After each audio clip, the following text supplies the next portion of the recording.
Good evening, Andrew Lewis, President of the Old Bridge Education Association. As a representative of over 1,000 educators who work in Old Bridge, I feel it's my place tonight to provide some clarification on the curriculum that my members, myself included, wrote this summer and are ready to teach upon your approval. The curriculum has been posted on the district website for at least 2 months now. Also available is the curriculum which is being replaced, the current one that was previously board approved. It's important that everyone reads both curriculums and compares them. If you do, you would note that there's not much that's actually different between the two curriculums. Included in the proposed curriculum are sample activities and links, all of which include content that is not controversial, content which is grade and school appropriate. Our educators do not want to teach your children what you should be teaching them at home. They want to educate them based on the curriculum that was written, a curriculum that doesn't deviate much from the already approved and taught curriculum. I'm glad that we have 2 former teachers and an expert on the teacher shortage as board members, but I also feel that it's my place to inform everyone about some educational terms that may help to clarify some misinformation. A curriculum is a standard-based sequence of planned experiences where students practice and achieve proficiency in content and applied learning skills. The curriculum map, which again has been available on the district website, is just that. It's a map for educators. The core of the document includes a table with 4 columns. The first column, content knowledge. This can be compared to goals. This language is provided word for word by the New Jersey Department of Education. Second, applicative knowledge. Is learning which can be applied to the real world. Again, the language in the curriculum documents here is provided word for word by the New Jersey Department of Education. Third are the standards, which are a series of numbers and letters used in the education world to identify the content and applicative knowledge. When viewing the proposed curriculum maps, the right column, suggested strategies and resources and assessments, is what was developed and prepared by educators from Old Bridge. This column closely resembles what will actually be taught in our classrooms. It does not contain the information that many of you believe it does. This content is age and school appropriate. And finally, lesson plans, which educators develop based on approved curriculum maps using that last column. Educators cannot begin to develop such plans without an approved curriculum. I want to provide a specific example from the second grade curriculum. Standard 2.1 to SSH 1 and 2. The content knowledge, again from the state, says every individual has unique skills and qualities, which can include the activities they enjoy, such as how they may dress, their mannerisms, things they like to do. The applicative knowledge states, discuss how individuals make their own choices about how to express themselves. Discuss the range of ways people express their gender and how gender role stereotypes may limit behavior. That language is directly from the state. Old Bridge educators have interpreted this in a way that would work in our schools and our community into sample age-appropriate lessons, which include a video on empathy and classroom discussions on likes, dislikes, and how boys and girls can like and dislike similar or different things. As the board and community to place trust in our educators, what training do you have to know and understand curriculum? To write or modify it? 10 more seconds. Please trust the training that our educators have and trust that they always have and always will do right by your children. As board members in the community, you're entitled to your opinions, entitled to express your concerns. How do you develop these opinions and concerns? I urge you as a community to pass the That will be your time. Sit down. Sit down. Thank you. My name is Tony Paschitti, and I'm speaking on behalf of myself. I suggest everybody slow down and think real hard about what is being proposed here. Normalizing things like masturbation, anal sex, and the teaching of non-binary sexes is antithetical to Jewish, Christian, Muslim, and Hindu teaching. That's about 98% of the population. It is not appropriate for the government to teach sex to a child. It is not the business of the school to know how a child is feeling. There's an organization called Gays Against Groomers, and I quote their website, "We oppose the recent trend of indoctrinating, sexualizing, and medicalizing children under the guise of LGBTQ. Most of you know that I'm a follower of Jesus Christ. I'm not claiming perfection. I read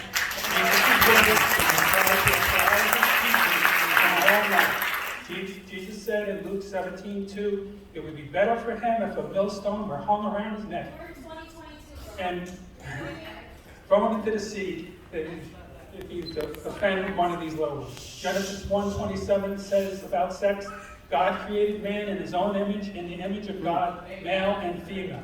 That's two genders, folks. Gender is binary, not a choice. It is written in our human nature.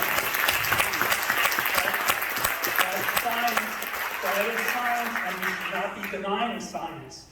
Teaching children that men can have babies and allowing men to compete in female sports is sick. There, I said it, you heard it, now you are accountable. I have 3 requests. Oppose the standards for all grades and take the penalty, if any. Change the health learning policy to opt-in for the entire school system like other towns have done. All health, sex, diversity, and SEL be taught in health class only and stop the cross-content learning, so-called sprinkling in. I have put the basic teaching of CRT, now called Social Emotional Learning, or SEL, and DEI, Diversity, Equity, and Inclusion. By accepting these standards, Old Bridge Public Schools have become hunting grounds for sexual predators. Education should focus on the basics of reading, writing, mathematics, language, science,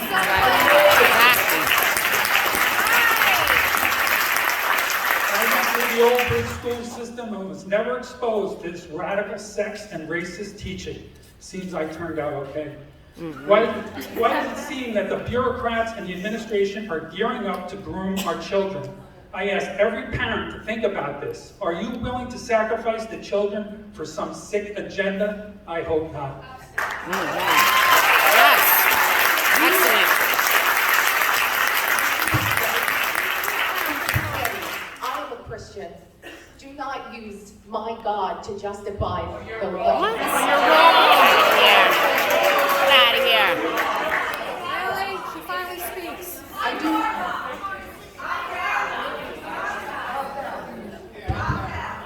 We will. Can I just make us, guys, hey, hello, Old Bridge.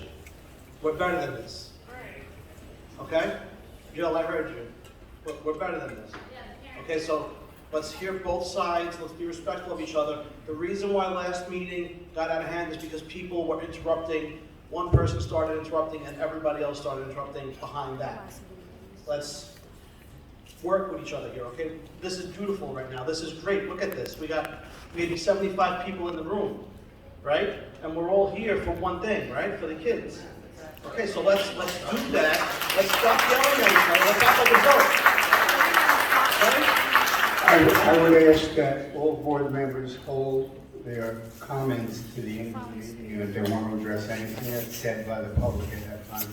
Do so for as long as it lasts. So let's get through and let the audience speak first. I have something to say in response to her. One, that's not a bullshit my God. Because I can tell you, I am in love to hear you. And that's not my God. But you know what? I would never make comments like that. Okay, we can move on here. Let the gentleman speak, please. So we can have another speak to. My name is Pastor Brad Lynchip. I'm the pastor of Harbor Bible Church in Lawrence Harbor, New Jersey. Some might wonder why more clergy aren't here addressing this issue, but we mostly put our efforts toward Christian school, Christian education, encouraging parents to move out of the public schools. We'd love to see New Jersey follow the pattern now in Florida and Arizona, where the money follows the child, going to the school of the parent's choice.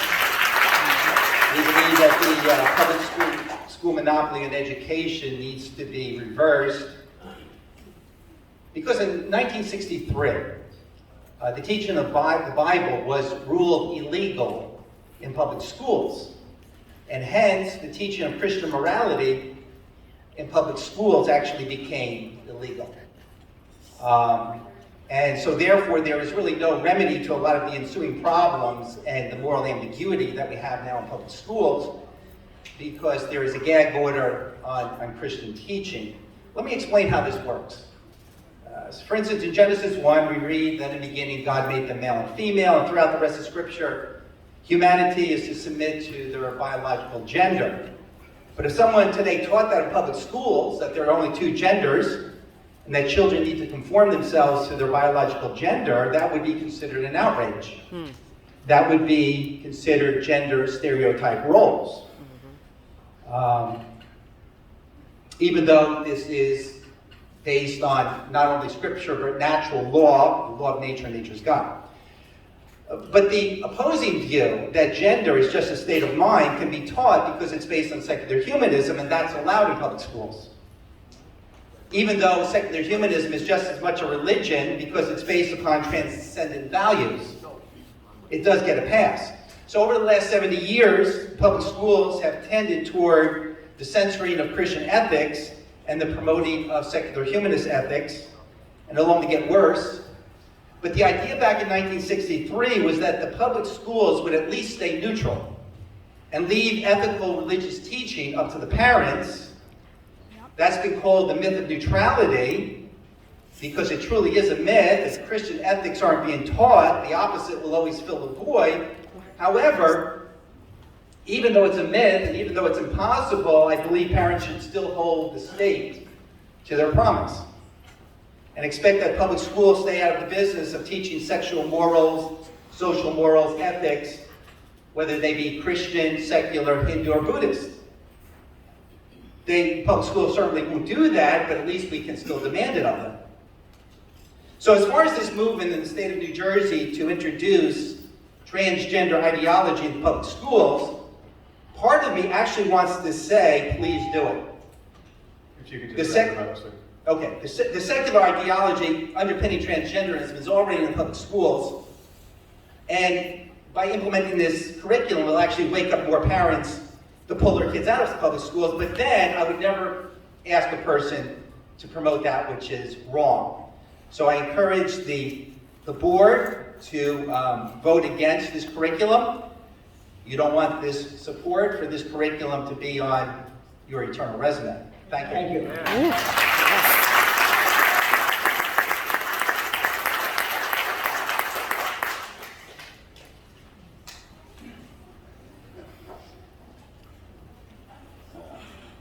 Hello, my name is Bruce Leon, parent to kids in the Old Bridge school system.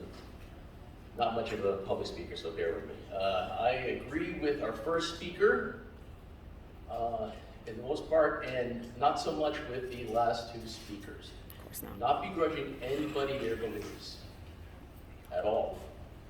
Your beliefs are your beliefs, my beliefs are my beliefs. That's neither here nor there.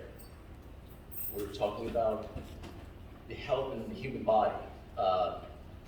CRT never came into the conversation. It's not on any of the information that I saw. I guess Christian teaching, again, not on any of the information there. There was no information about morals or ethics. So as opposed to trying to move the goalpost or whatever the term is now, let's keep it in context. It's health, it's human bodies. That's all it is. It's got, They're our kids. I got two kids in the school system. My kids are here too. It's not. Teach them at home. It's not. I try to, but I'm not a teacher. Let the man speak. Let the man speak, please. I do. I trust in the educator. They have the tools. They have the training. I do not. I can help my children, but I can't educate them. I work, state job. I come home. I can help them with their homework, but I can't immediately go into a second unpaid job. Can't do it. And taking my kids out of the school system What's that got to do with it? because of, again, health and human body is not an option. Can't afford tuition in other schools. That's why they have public schools. Before I get completely off track, thank you for your time, and thank the school board for this meeting.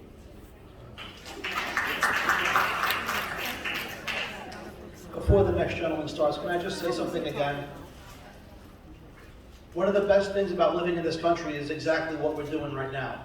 Okay, being able to get up there and everyone voices their concerns and opinions. But we can't keep shouting out at a turn, okay? Let's give everybody their time at the mic. If you would like to speak, please stand up. All right? Be respectful and just please. Again, this is one of the best things about this country, so just be handled. Well, as being a former serviceman to this country over 10 years of service, so I know exactly what you mean. Ladies and gentlemen, I'd like to thank everyone here who are mothers and fathers. First and foremost, these are our kids. They're our children. At the end of the day, when the day starts, they see mommy and daddy. You guys borrow them, and they come back to mommy and daddy. So regardless of how some of you may feel up there, and I know some of you, I can see how they feel. Regardless of how you feel, what goes around comes around. This is our children and their futures. I'm not going to allow any of this filth to debacle the minds of my children. It's not going to happen. I am also following. And if I offended somebody, I'm not here to defend anyone. If I offended someone, I apologize. That's not what I'm here about. I'm here for my children. Okay, I love my children. We all love our children. Okay? Most importantly is their minds. It's not just the body. Okay? It's not just physical. It's mental. All right? So when a little leaven lemons the whole lump, as the Lord says. So I'm just telling you, ladies and gentlemen, let's just keep it cool. But at the end of the day, they are our children. Education starts at the home. So if anything, we need to talk to them. We need to let them know and remind them that their minds and souls belong to God Almighty. And that's all I have to say, ladies and gentlemen. Please, can you identify yourself? Sir, can you identify yourself? I can't hear you. Your name? Oh, I'm here representing Zoe Malley, and I am Zoe Malley.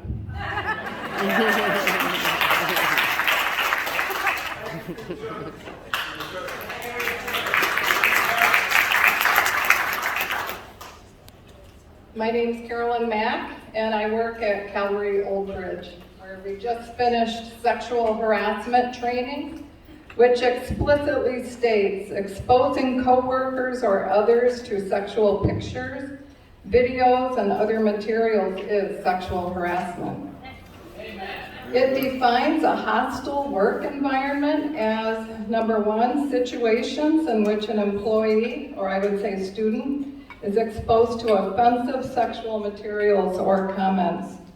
Number two, verbal or physical conduct of a sexual nature, when submission to or rejection of this conduct explicitly or implicitly affects an individual's employment, or I would say the grade that they receive on a test, or creates an intimidating, hostile, or offensive work environment. Children forced to sit under instruction of explicit sexual pictures, diagrams, and embarrassing or uncomfortable teaching and discussions could be argued as creating an intimidating, hostile, and offensive classroom environment as stipulated in the sexual harassment training that we've all been through. I want to ask if exposing sexual pictures, videos, and other similar materials qualifies as sexual harassment for adults in the workplace. Why would the same standard not apply to children in the classroom? Why would this be prohibited or taboo for adults in the workplace, but sanctioned and encouraged for children in public school? I want to add that parents can empower their children with the knowledge that just like adults in the workplace suffering sexual harassment, children also have the right to leave the setting where the sexual harassment is taking place, to report it immediately to the principal's office, and most importantly to the parents. Parents in turn who consult their legal advisor, or many parents who collaboratively file suit against the school, it seems they might have a case, but I'm not a lawyer. Furthermore, contrary to your stated philosophy that I read online of promoting a healthy lifestyle, this approach does nothing of the sort, and it promotes instead sexual behavior that invites and spreads sexually transmitted diseases and infections. I don't know the motivations that compelled you to run for school board. I hope it was because you care about the quality of education here in Old Bridge and because you care about the kids. I implore you to reject this with a no vote, and if you pass this, Many children will be led astray and will become easy prey to child predators on your watch, thanks to this harassing, offensive, and vile approach to sex ed.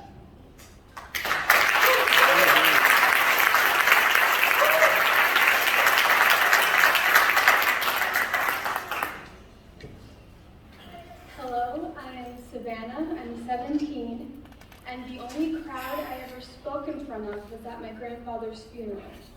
It's sad to say that at the funeral, there was more hope and joy there, knowing my grandfather is in the arms of the Lord, than here debating whether children should learn and be open to perverted sexual content as young as 7 years old. As someone from this current generation, I have seen children and other teenagers believe they're something that they're not. I have seen this wave of depression, anxiety, and suicide consume my generation because the foundation of their lives is a lie. Out of all the generations, Gen Z is the most depressed, anxious, and suicidal generation.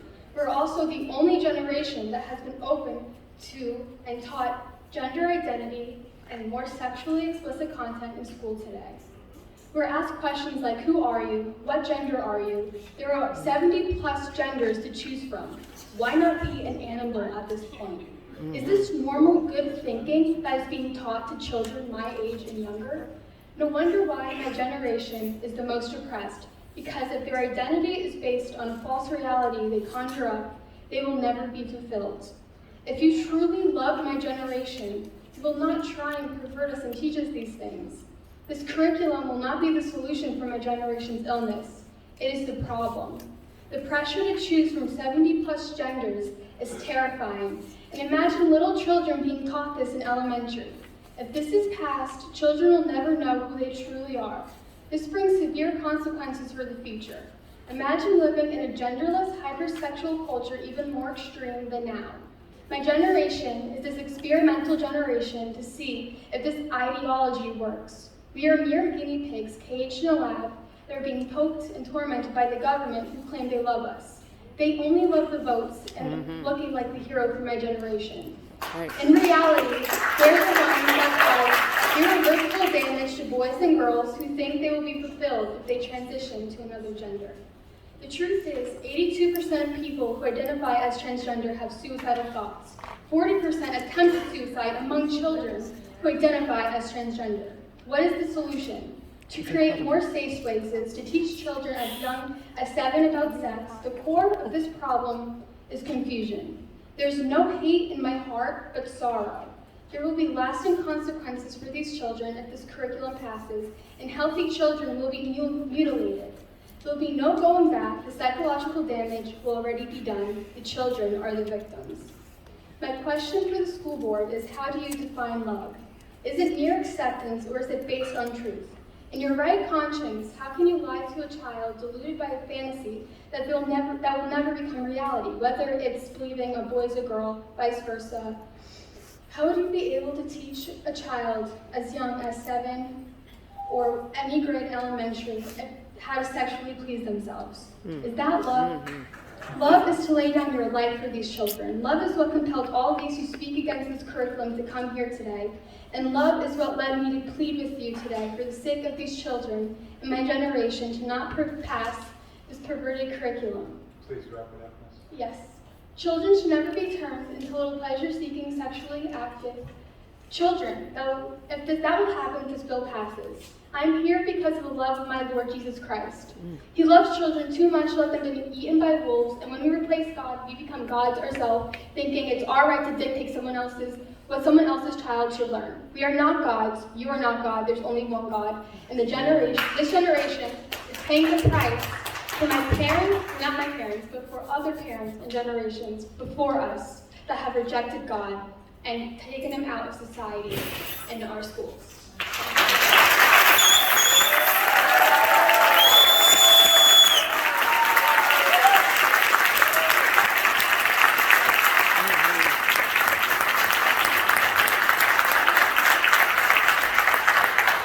Good evening, everyone. I'm Paul. I'm a concerned citizen of the United States of America. Good evening to the Old Bridge High School Board, professional educators, and attendees. We've taken the liberty to research the significant denials from concerned parents across the state, which is headlined as the New Jersey Comprehensive Health and Physical Education Standards of 2022. Presently, this feedback is energized by majorities of families that do not share the ideology of the few people imposing a possibly unconstitutional health mandate in the K-8 curriculum. The state of New Jersey has many school districts within its 21 counties. According to NJ.gov, since the August 25th, 22 release, noted school districts within 12 of 21 counties have vehemently objected to this new modified curriculum. Furthermore, throughout this process, absolutely no professionals have been consulted by the school board in terms of the censorship criteria that presently exists. Secondly, excuse me.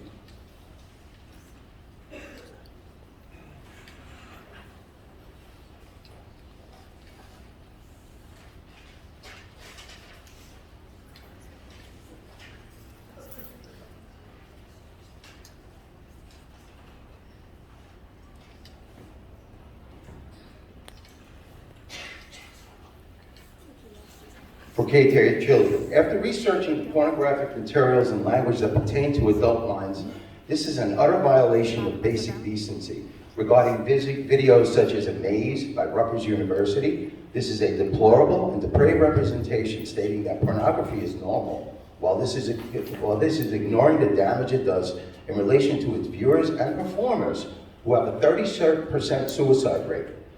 And I'd like to ask, in this health curriculum, how many doctors, actual medical doctors to the board, have been consulted in this criteria? And I'd like to ask to submit a proposal based on a pediatrician, a developmental neurologist, and a child brain surgeon to be consulted for this K-8 criteria as a special council board. And I'd like to submit that proposal and ask council if there's a possibility, if you could guide me through that application.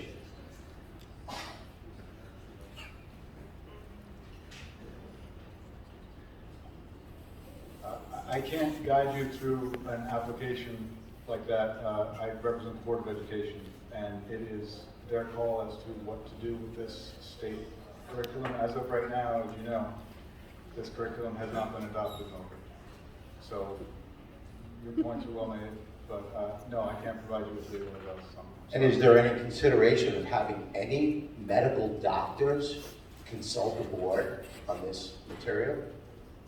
As Dr. Tui said before, and David Kath, if you want to speak to this, this is a state student learning standard. So no, this school district has not separately had it audited by any medical professionals at this point. Okay, thank you.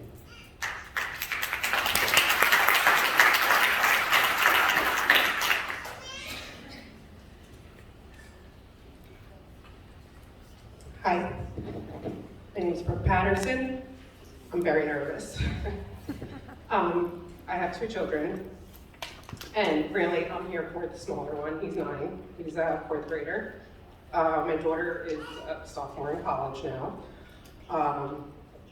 I would really like for people to close their mouths and open their ears. If your child is in elementary school, you should be standing on the spine. As far as 6th grade on, I agree with everything that needs to be done. I mean, you're really naive if you think your kids don't know what's going on by 6th grade. It's starting to lose virginity. It's a real thing, okay? I've been very transparent with my older one for her whole life, okay? I know what goes on with these kids. You should know. If you're not checking your kids' phones and their social media, you should. Because you're really naive if you think by middle school these kids don't know what's going on. What we're here for, I think, is to suggest to the board how we can work together to make this happen. If you really listen, they don't have a choice. They have tabled this to hear your opinion, stand in line, okay? They want to hear how we can fix this and work together. They don't have a say, okay?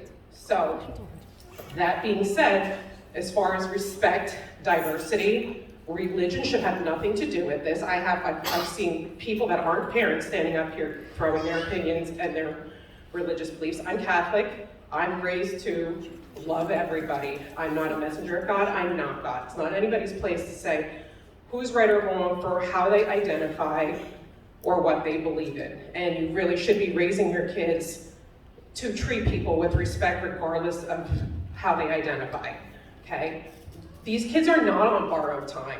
These faculty are with our children more than we are, okay? So you really want to collaborate with them instead of working against them. What I do, I saw what happened with the person that proposed this curriculum. This is from the same team that proposed the opening and closing process during COVID, okay? Both times, you don't see parents of Old Bridge students, young students, being involved. What I would like to suggest to the board is maybe doing some type of similar thing, such as a task force, to facilitate some kind of curriculum. My concern is, not that Billy likes Billy, or that Billy likes Brenda, or that Billy wants to call himself Brenda. Why do we have to talk about masturbation, sexual, intercourse, whether it's, heterosexually, homosexually? Why does any child need to learn that in school, or at all?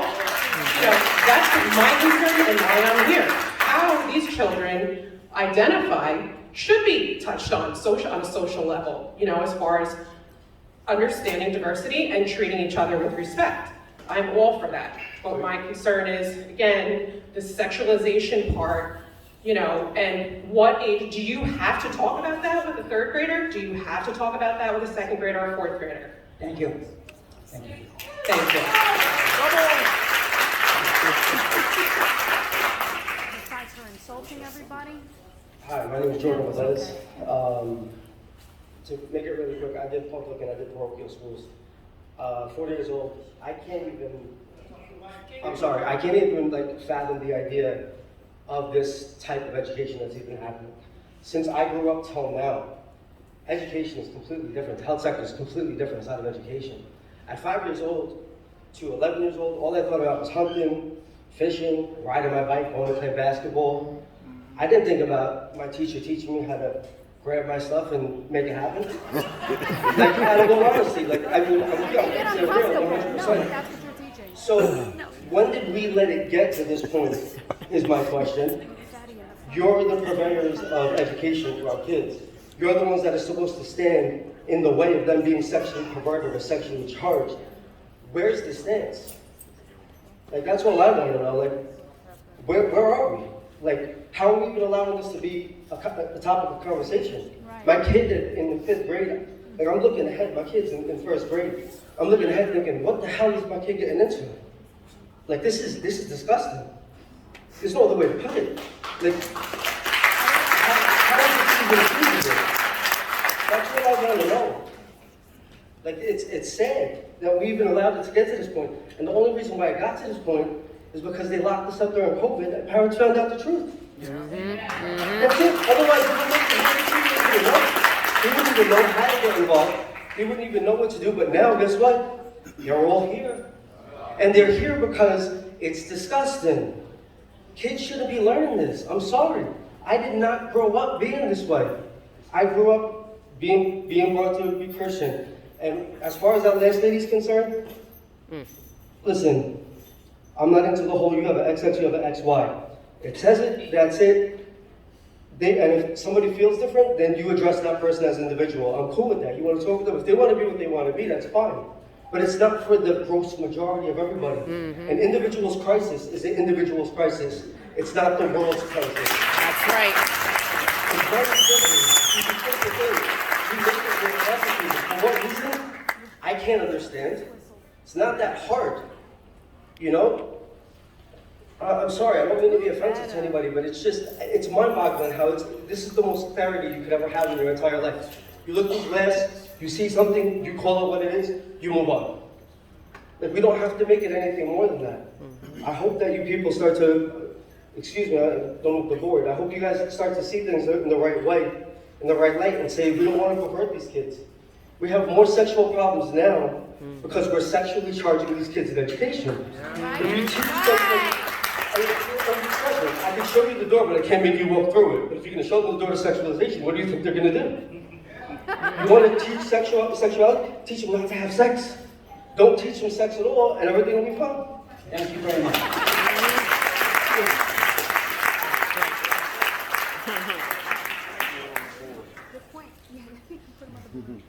Hello, my name is Ron Mack, address 123 White Oak Lane, Old Ridge. These are not my opinions. This was Monday, 2 days ago, in the national source Newsmax and National Review. So these aren't my opinions. I'm going to read what they said. New Jersey schools are now obligated to teach students in middle-age school about controversial sex education topics, including pregnancy options and anal sex. The State Department of Education's 2020 mandates are being implemented this month. According to the guidelines, 8th grade students should become exposed to matters such as pregnancy testing and the signs of pregnancy options, including parenting, abortion, and adoption. And finally, this was missed earlier, by the way, the 8th grade student should have an understanding of vaginal, oral, and anal sex. This isn't my opinion, this is national news yesterday, the day before. Here's a basic rundown of the sex ed requirements for New Jersey schools according to the Sex Education Collaborative. Curriculum must include instruction on sexual orientation and gender identity. New Jersey must permit parents and guardians to remove their children from any part of the health, family life, or sex education classes if it conflicts with their beliefs. It's commonly referred to as the opt-out policy, which has been discussed. The Berkeley Heights School District presented the new PE curriculum at the August 11th school board meeting. The assistant superintendent and PE health supervisor explained in detail the opt-out process available to all parents. However, one anonymous mother of Berkeley Heights District students characterized the state education standards as harmful and offensive. She also said that the district's website isn't specifically outlined just how attention will be given to potentially graphic topics such as anal sex. This is the mother, I had to send quite a few emails and figure out who is in charge and teaching what to get to this point, she said, adding it's a lot of work for most parents. The opt-out procedure is not straightforward. It cannot be accomplished without online research by each parent wanting to sort through the many health curriculum items. Realistically and frankly, personal visits to their child's teacher and or principal almost become a necessity for understanding. Opt-out is complicated. Old Bridge community wants opt-in. Parents should not be required to jump through these hoops. 3 things. What are we asking the Old Bridge School Board to do? Number 1, pass a resolution opposing the learning standards for sex ed and request the State Board of Education revise the standards just as Garwood, New Jersey and Sussex Wantage, New Jersey school boards have already done. 2, put any diversity lessons regarding gender identity and sexual orientation into health class because each district can put them where they want to. 3, make parents opt in to the health curriculum in Old Bridge. Thank you.